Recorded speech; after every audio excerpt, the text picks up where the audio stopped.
안녕하세요. 알면 득이 되고 모르면 독이 되는 알짜 정보를 제공하는 김쌤의 알뜰모독 교실입니다.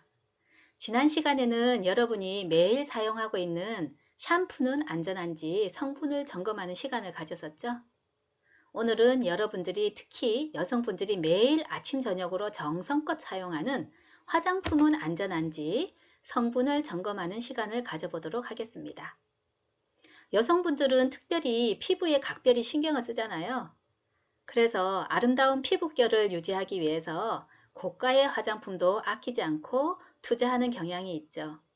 그럼 많은 비용을 들여서 사용하고 있는 화장품이 어떤 좋은 성분이 들어있길래 가격이 고가인지, 과연 합리적인 가격인지, 아니면 많은 비용을 들여 사용하고 있는 화장품에 오히려 건강을 해치는 독성 성분이 숨어 있지는 않은지 혹시 성분을 꼼꼼히 체크해 보신 적이 있으신가요?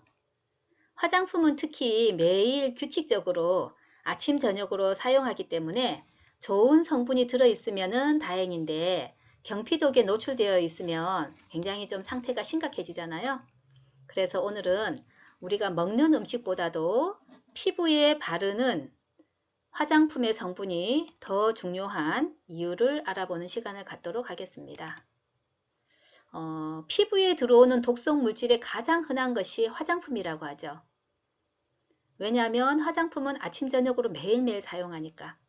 그러면 아침 저녁으로 매일 사용하는 화장품은 몇 가지세요? 여러 가지가 있죠. 우리가 지난 시간에 경피독에 대해서 알아봤는데 경피독에 대해서 앞부분 안 보신 분은 1탄과 2탄이 있으니까 꼭 보시면 많은 도움이 될 겁니다. 가족의 건강을 위해서 꼭 시청하시기를 바랍니다. 태어나서 죽을 때까지 경피독이 남아있고 그 중에서 가장 위험한 게 계면활성제인데요. 화장품 회사 그 제조사에서 근무하는 직원들이 얘기한다고 해요. 화장품은 화학물질의 집합소라고. 그만큼 화장품 안에는 여러 가지 화학 성분이 많이 들어간다는 거죠. 그 중에서도 대표적인 것이 합성 계면활성제, 화학 방부제, 타르색소 등입니다. 경피독이 사실은 음식보다 훨씬 더 위험한데 우리 소비자들이 이 경피독에 대해서 아직은 좀 인지가 잘 안 돼 있어서 굉장히 조금 지금 심각한 상황인 것 같아요. 네, 이제는 좀 공부를 좀 하면 좋겠습니다. 합성 계면 활성제는 물과 친한 친수성과 기름과 친한 친유성이 공존하는 분자 구조를 띠고 있어서 물과 기름을 결합해주는 역할을 한다고 해요. 원유를 정제한 찌꺼기로 만들어져서 가격이 저렴하면서도 세정 자격이 뛰어나기 때문에 화장품을 비롯해서 치약, 샴푸, 세제 등 세정제와 보습제에 대부분 다 들어있다고 보면 됩니다. 우리 피부는 각질층과 표피와 진피와 피하지방으로 이루어져 있습니다. 이 각질층은 피부의 맨 바깥의 얇은 껍질의 층으로 내부 조직의 수분의 증발을 막고 보호하는 기능이 있다고 해요.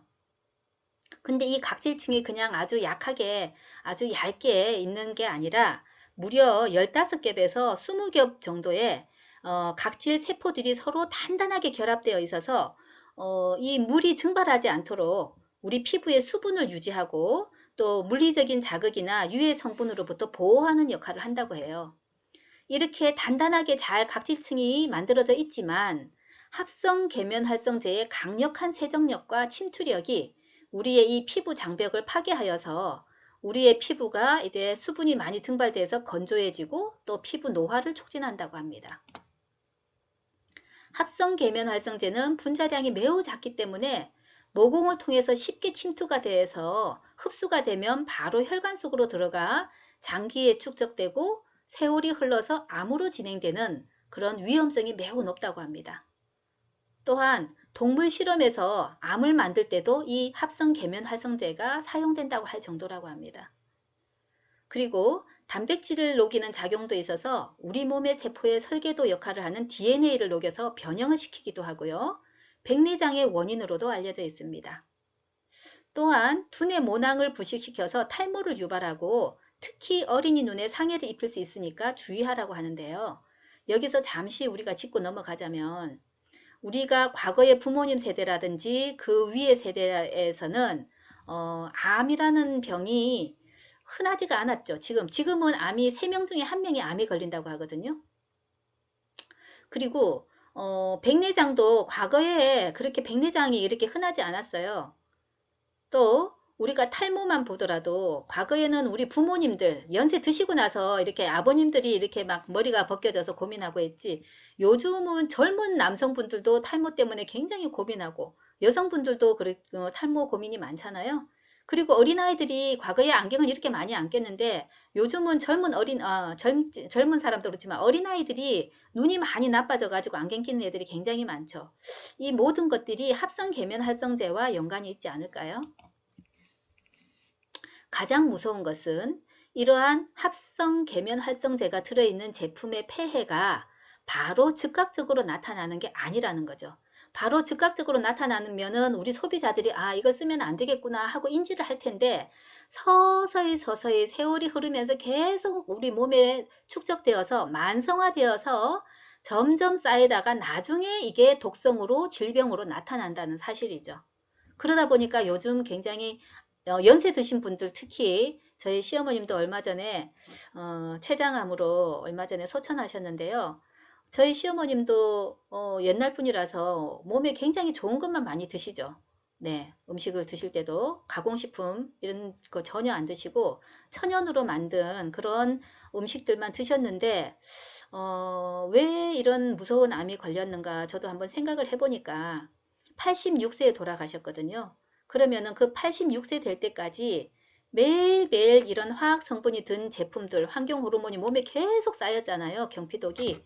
그래서 이런 무서운 질병이 오지 않았나 하는 생각이 들더라고요. 그래서 이 합성 계면 활성제의 가장 무서운 것은 만성화되어서 점점 쌓이다가 나중에 독성으로 나타난다는 사실을 아시고 우리는 미리미리 예방을 해야 되고 가족의 건강을 지키기 위해서 공부가 필요하다고 생각합니다.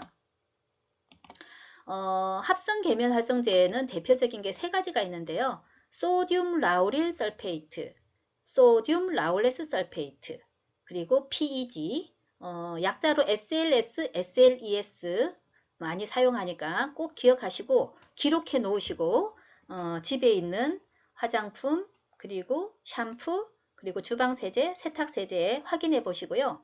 치약에도 사실은 이게 다 거의 들어 있거든요. 근데 화장품은 법적으로 모든 성분을 표기하게 되어 있기 때문에 우리가 눈으로 확인할 수 있지만 치약은 법적으로 아직 그런 게 마련되어 있지 않아서 이런 성분이 들어 있음에도 불구하고 표기가 되어 있지 않아요. 근데 이제 자세히 읽어보면 어린아이들은 주의하라는 표기가 아마 있을 거예요.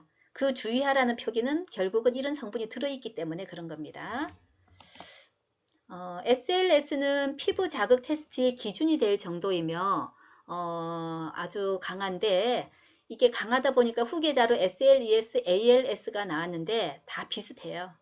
이러한 화학 조작으로 탄생한 성분들이 결국은 면역력을 저하시키는 주범들이고, 화학 성분에 둘러싸여 사는 요즘 세대들은 탈모, 아토피, 알러지 등의 피부 질환과 호흡기 질환 등을 달고 살 수밖에 없는 현실입니다. 우리 주변에 탈모, 아토피, 알러지 굉장히 많죠? 네, 다 원인 제공을 하고 있는 겁니다.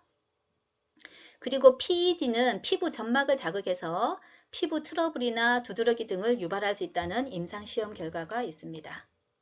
그리고 화학 방부제의 대표적인 거 3가지가 있는데 파라벤과 페녹시에탄올과 BHT. 파라벤은 화장품에 사용되는 대표적인 방부제로 파라벤 계열 방부제만도 총 11가지가 있대요. 향이 없고 변색되지 않으며 독성이 비교적 낮으면서 낮은 농도로도 곰팡이에 대한 살균 작용이 탁월하기 때문에 1920년부터 살균성 보존제로 얼마 전까지도 널리 사용되었었죠. 하지만 이 세월이 흐르면서 파라벤이 여성 호르몬인 에스트로겐과 유사한 역할을 해 호르몬과 내분비계를 교란시키고 유방암 발병률 증가에 영향을 끼치는 유해성이 있다는 연구 결과가 지속적으로 발표되면서 현재는 사용을 줄이고 있습니다.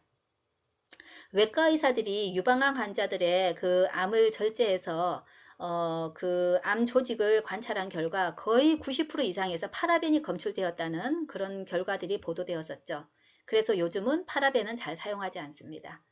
그리고 파라벤을 임신한 쥐에게 주사한 결과 태아에게서 엄마쥐보다 파라벤의 농도가 더 높게 나옴으로 해서 경피독이 결국 2세에게까지 영향을 준다는 놀라운 사실도 알 수 있습니다. 그래서 아까 말씀드린 파라벤 대신에 요즘은 대부분 페녹시에탄올과 BHT가 많이 사용됩니다. 자, 페녹시에탄올은 활성산소를 유발하고 기미주근깨의 원인이 되며 피부 자극과 알레르기를 일으키고요. 그리고 BHT는 조금 특이해요. 우리가 음식을 먹었을 때 이 소화관에서 뇌에 일반적으로 이제 그만 먹으라 하는 신호를 줘야 되는데 이 BHT가 이런 신호에 영향을 준다고 해요. 그래서 이런 신호가 방해를 받으면 과식과 비만으로 이어질 수 있다고 합니다.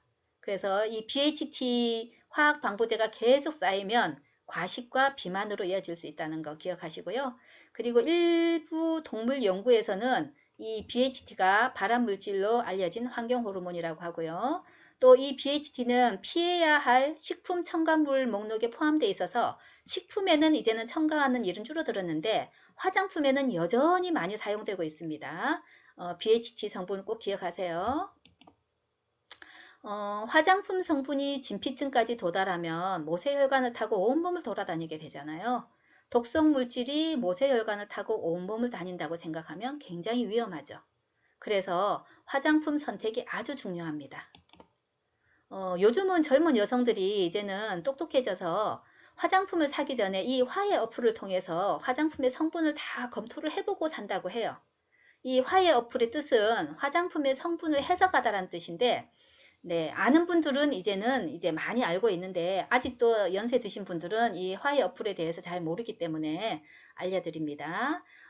이 화해 어플을 핸드폰에 깔아서 여러분이 사용하는 화장품을 검색을 하면 그 성분에 대한 전 성분을 공개하고 있어요. 네. 이거는 네, 공개하고 있습니다.